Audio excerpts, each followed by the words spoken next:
Assalamualaikum Sobat Football United. Oke, ada kabar dari Net Salt One, akun jurnalis ini, yang gua kutip dari MUFC MPB mengenai beberapa kabar ya. Ini terutama terkait dengan pergerakan Manchester United di bursa transfer. Oke, langsung saja. Pihak senior dari Manchester United atau tokoh-tokoh senior, nama-nama senior dari Manchester United ya, tidak percaya kalau Elliot Anderson, Adam Wharton ataupun Carlos Baleba akan tersedia di bulan Januari. Artinya Manchester United bisa bergerak untuk mendatangkan pemain-pemain ini di bulan Januari. Tapi mereka tidak meniadakan ya kemungkinan Manchester United untuk memilih opsi yang lebih murah seperti Joe Gomez. Oke, Joe Gomez dilihat sebagai sebuah kemungkinan untuk didatangkan di bulan Januari karena dari sisi harga terutama ya lebih murah dibandingkan dengan tiga nama sebelumnya, Elliot Anderson, Adam Wharton dan juga Carlos Baleba.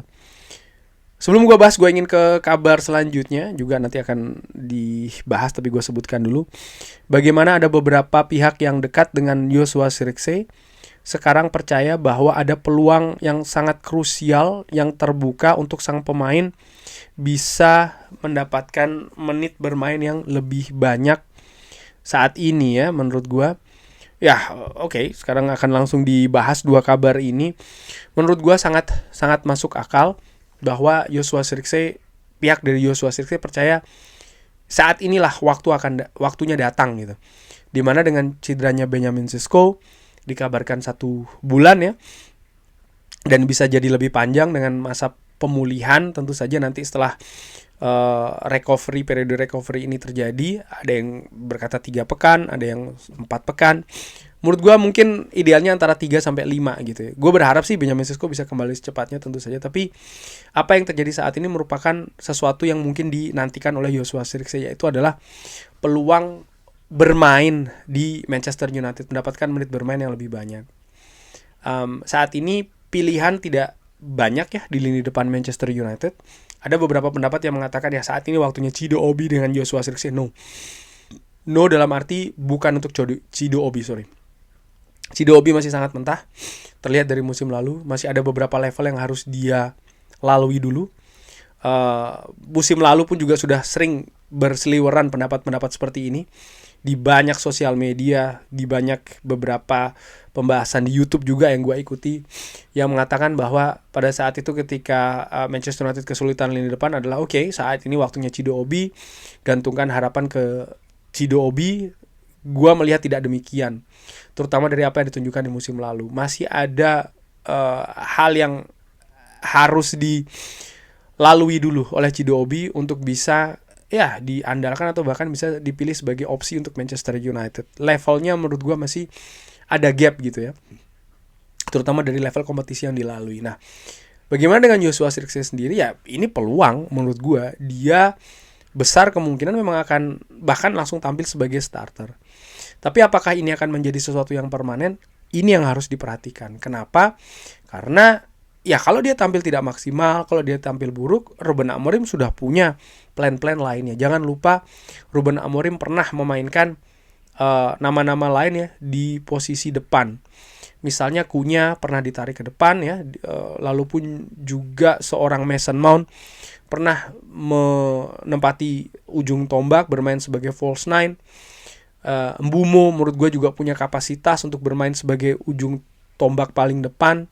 Sehingga ya ini merupakan kesempatan sekali lagi bagi Joshua Zirkzee, tapi juga bukan sebuah garansi begitu ya. Dia akan mendapatkan menit bermain yang banyak. Ya ini kalau performa dia tidak bagus, kalau mungkin juga kontribusi yang diberikan tidak maksimal, ya, perlahan pasti dia akan tersingkir lagi, dan ini kan bukan hal yang diinginkan. Apa yang dibutuhkan oleh seorang Joshua Zirkzee untuk bisa mendapatkan menit bermain yang banyak dengan penampilan yang bagus tentu saja ya. Gua pikir ada hal yang bisa digunakan. Bagaimanapun juga Joshua Zirkzee ini lebih punya pengalaman ya. kalau melihat pilihan-pilihan di lini depan Manchester United, bahkan untuk posisi gelandang serang sekalipun. Gue katakan pengalaman, yaitu adalah pengalaman bermain di bawah Ruben Amorim. Sistem yang diinginkan, ya, instruksi, apa yang ingin diimplementasikan dan lain-lain. Dan menurut gue dia punya keunggulan di sana, sehingga saat inilah ya waktu yang tepat untuk dia menunjukkan hal tersebut. Kepercayaan diri juga merupakan hal lainnya. Dia harus tampil dengan rasa lapar menurut gue. Lapar yang besar akan untuk akan penampilan, untuk bisa memberikan penampilan yang luar biasa. Kontribusi pun juga seperti itu. Dia harus bisa, ini juga salah satu peluang ya. Dia juga harus bisa memanfaatkan ya peluang-peluang yang mungkin dia akan dapatkan di lini pertahanan lawan. Benjamin Sesko walaupun sudah mencetak beberapa gol, tapi juga sering disebut-sebut ya kan di media bahwa masih belum sepadan ini kontribusi berupa gol dan juga assist utamanya dari angka yang dibayarkan oleh Manchester United. Sehingga menurut gue ini juga merupakan peluang bagi Joshua Zirkzee. Di samping juga ya sebagai pemain depan, salah satu tugas utama menurut gue ya memang untuk mencetak gol. Jadi ya kita lihat ya, besar kemungkinan dia akan langsung mendapatkan menit bermain yang cukup banyak, artinya tampil sebagai starter di pertandingan pertama Manchester United nanti setelah jeda internasional menghadapi Everton. Dan di kabar tadi yang gue sebutkan di awal bahwa Joe Gomez apakah didatangkan dengan harga murah? Well, menurut gue Manchester United tentu saja dalam melakukan pergerakan akan mempertimbangkan harga, tapi bukan satu-satunya gitu.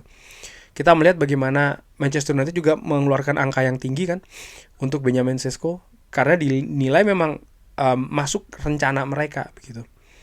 Mbeumo serta Cunha juga bukannya didatangkan dengan angka murah ya kan. Dan menurut gua kalau memang Manchester United melihat Joe Gomez ada dalam rencana mereka, ya mereka akan datangkan. Dan peluang itu sebenarnya terbuka karena ya Wolverhampton sekarang dalam situasi yang buruk.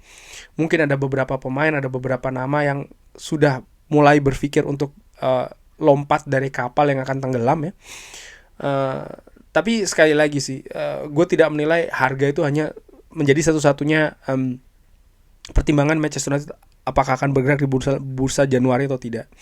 Dan terkait dengan lini tengah pun juga seperti itu gitu ya. Masih ada Ugarte, masih ada Kobbie Mainoo yang ingin lebih diakses, ingin lebih dikembangkan lagi setidaknya sampai dengan akhir musim nanti. Sehingga kalau justru Manchester United mendatangkan pemain baru di lini tengah, khawatirnya justru akan kontraproduktif. Menurut gue seperti itu untuk perkembangan dua pemain ini ya. Sehingga gue sih menilai secara ringan amatiran ya, Joe Gomez peluangnya juga tidak lebih besar dari Anderson, Adam Wharton ataupun juga Carlos Baleba untuk didatangkan di bursa Januari. Tapi kalau kita berbicara di musim panas tahun depan, di mana bursa transfer musim panas itu dibuka, peluang pemain-pemain ini yang tadi disebutkan ya, Elliot Anderson, Adam Wharton, Carlos Baleba yang beberapa sering gue bahas ya di video-video lainnya, pun juga seorang Joe Gomez ini sangat terbuka. Dan berbicara terbuka untuk bergerak ini bukan hanya Manchester United tapi juga klub-klub lain, karena gua perkirakan ada banyak klub di Liga Inggris ataupun mungkin juga di Eropa yang memang dalam posisi ingin melakukan penguatan lagi ya, baik itu secara kuantitas maupun kualitas lini tengahnya masing-masing, sehingga akan ada banyak klub yang berburu di bursa transfer musim panas khusus untuk posisi pemain gelandang, pemain tengah. Dan untuk Manchester United tentu saja butuh karakter yang lebih unik dalam tanda kutip karena mereka akan bermain dengan sistem 3-4-2-1 itu tadi. Kurang lebih seperti itu Sobat Football United. Bagaimana mengenai kabar-kabar tadi? Ada pendapat? Silakan drop di kolom komen. Terima kasih sudah menyaksikan. Jangan lupa like, sholat, dan juga subscribe. Wassalamualaikum warahmatullahi wabarakatuh. Thank you.